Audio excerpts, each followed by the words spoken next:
আজ আমি আবারও একটি নতুন রেসিপি নিয়ে হাজির হলাম, কাতলা মাছের মাথা দিয়ে বাঁধাকপি চচ্চড়ি। আপনারা হয়তো খেয়েছেন, দেখেছেন, তবে আমারটা এখানে দেখুন কেমন লাগে। এখানে আমি কাতলা মাছের মাথা নিয়েছি, ধুয়ে পরিষ্কার করে লবণ হলুদ মাখিয়ে আমি এটাকে ভেজে নেব। মাথাটা কিন্তু একটু লাল লাল করেই ভাজবো, ভালো করেই ভাজবো।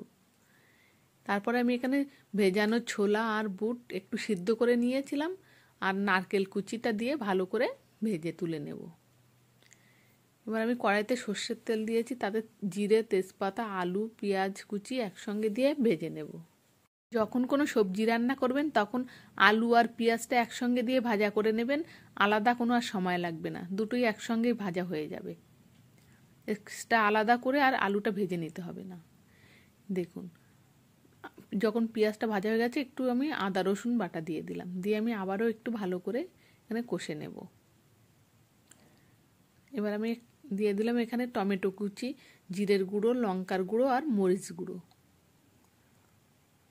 দিয়ে আমি আবার একটু ভালো করে কষে নেব।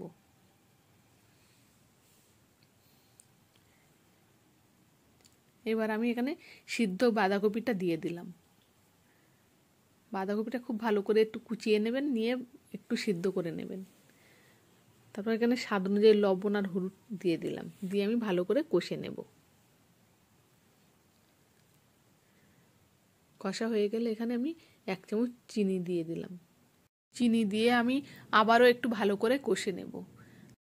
এবার ছোলা, বাদাম, নারকেল ভাজা আর মাছের মাথা ভাজা দিয়ে আমি ভালো করে কষে নেব।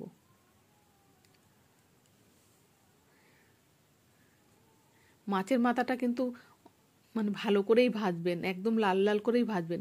অনেকে দেখেছি যে একটু কম ভাজে, আমার যেন অতটা ভালো লাগে না। একটু ভালো করে ভাজলেই যেন বেশি ভালো লাগে।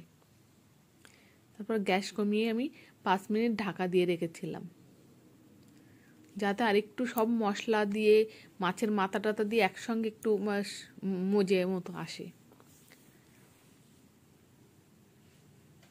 এবার দেখুন কত সুন্দর লাগছে।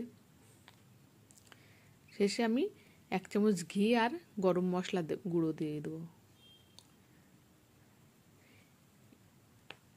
এইভাবে একবার করে খেয়ে দেখবেন কেমন লাগে। এইভাবে করে খেয়ে দেখবেন, এটা কিন্তু অনুষ্ঠান বাড়ির স্বাদকেও হার মানিয়ে দেবে। ভীষণই টেস্টি একটা রেসিপি, অবশ্যই কিন্তু বাড়িতে বানাবেন। আমার বাড়ি এক আত্মীয় এসেছিলেন, ওনাকে এটা করে খাইয়েছিলাম, উনি কিন্তু খুব প্রশংসা করেছিলেন। রেসিপিটা ভালো লাগলে লাইক, শেয়ার, কমেন্ট করবেন। সবাই ভালো থাকবেন, সুস্থ থাকবেন, দেখা হবে পরের রেসিপিতে।